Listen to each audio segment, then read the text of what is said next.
The conventional wisdom is that it's going to be great for Goldman Sachs to have so much of the firm's DNA in the White House. Gary Cohn, Steve Mnuchin, Dina Powell, Anthony Scaramucci, the list kind of goes on, actually.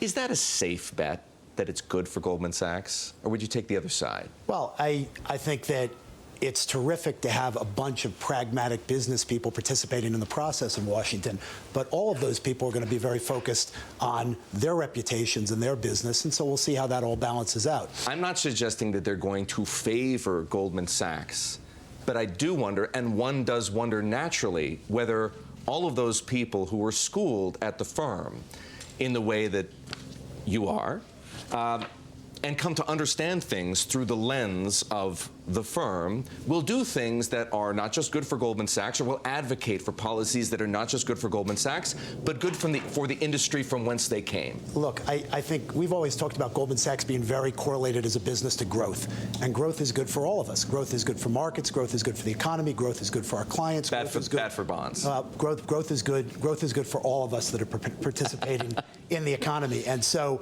I think that this administration, as all administrations try to do, is going to be focused on growth. And to the degree that the people working in the administration can think in practical ways about how we can accelerate growth, which provides opportunity and jobs for people across the economy, that's a good thing. And in that environment, Goldman Sachs will benefit.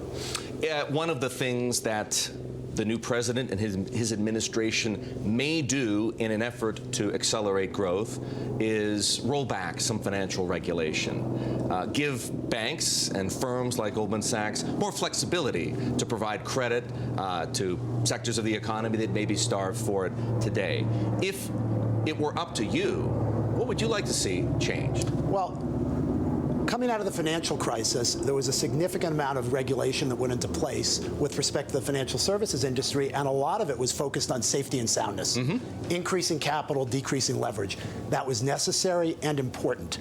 But at the same point, a lot of it happened very, very quickly because we were coming out of a very, very significant crisis. And as a result of that, now 7 or 8 years on, you can look and you can say, okay, what were some of the unintended consequences of this quick push of regulation, and how are they affecting things that are important for us in markets? Are they hindering lending in any way, shape, or form? Lending obviously creates opportunity for businesses, that creates jobs, good for the economy, good for all Americans, and how might it have affected market liquidity? So I think that it's appropriate after this period of time to take a look and say, are there places where some of the unintended consequences can be tweaked, changed, or improved, so while we maintain safety and soundness in the system, we can actually continue to lubricate the markets and the system in an appropriate way so everyone can benefit. What are some of those places? What are some of those rules? With the relaxed capital requirements, I think if you look at small and mid-sized banks, there are probably opportunities to increase lending.